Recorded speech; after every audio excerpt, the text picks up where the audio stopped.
So today we're gonna build a jam jar jet engine. First things first, safety. This is the jar. So I'm gonna drill a hole in the middle of the lid. We also have a throw some of this in here. Oh!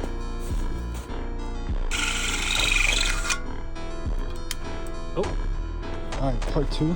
I got some actual antifreeze. And I'm just gonna only put like a little bit. Let's try it, see if I can lose one hand. There we go.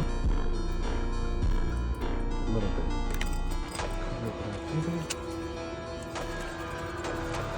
Shake.